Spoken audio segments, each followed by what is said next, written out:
it can be useful to share your rehearsal plan with the group at a variety of levels. At the macro level, this means what pieces you're going to be working on and in what order. If you have a whiteboard or a blackboard, and I realize there's no whiteboard or blackboard there, imagine there were, we might list this piece, then that piece, then this piece, or maybe warm-ups at the very beginning and then on to those pieces. It gives everyone the shape of the rehearsal. Oh, we're going to start with some technique work, and then we're going to apply that to that piece that we've been working hard on, then that expressive piece in the middle, and then we're going to end with this piece we haven't done in a while. I need to make sure I review that.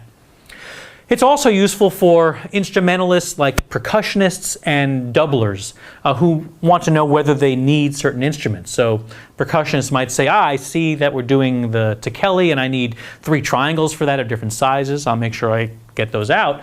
Otherwise, in the middle of rehearsal, we're saying, all right, put that piece away and let's move on to the tekeli. And the percussionists are, okay, I got to run and get the triangles.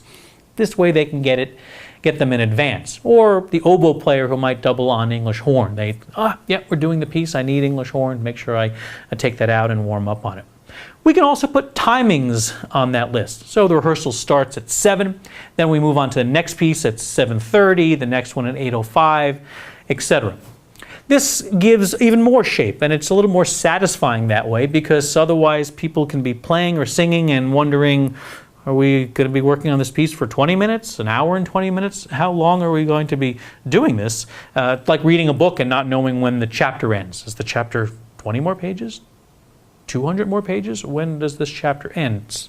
It just feels a little better to know the shape of it in advance. And it also gives almost a deadline. So we know at 8:05 we're moving to this next piece. We have that goal. So whatever we're working on, we need to get it done. So it creates a little more sense of urgency as opposed to there being no timing and a sense of, all right, we're going to work on this till we get it. Whatever. We're not going to move on till we get it. Well, that's a different feeling potentially than, no, at 8:05, we got to get done. Let's be efficient and then move on to the next piece. At the micro level, we can share, well, certainly when we're moving to a specific piece, certainly where we're starting in that piece, but also where we're going to end, or what section we're going to focus on, and what issues we're going to focus on. Just as we calibrate our ears to listen, it's useful to calibrate the group's ears, so they know, all right, we're going to be working letter A on dynamics and pitch, especially in unisons. Okay, everyone's, all right, I know what I really have to think about. That can be very useful.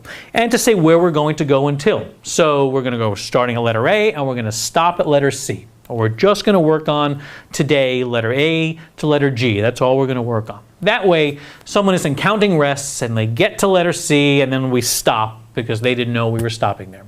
And they were like, 225,000, 2, 3, 4, 225,001, 2, 3, 4, and oh man, you just stop. No, they know in advance, or it just feels a little better to give them that heads up when you can. So when it's possible, share the rehearsal plan with the group at the micro level and at the macro level.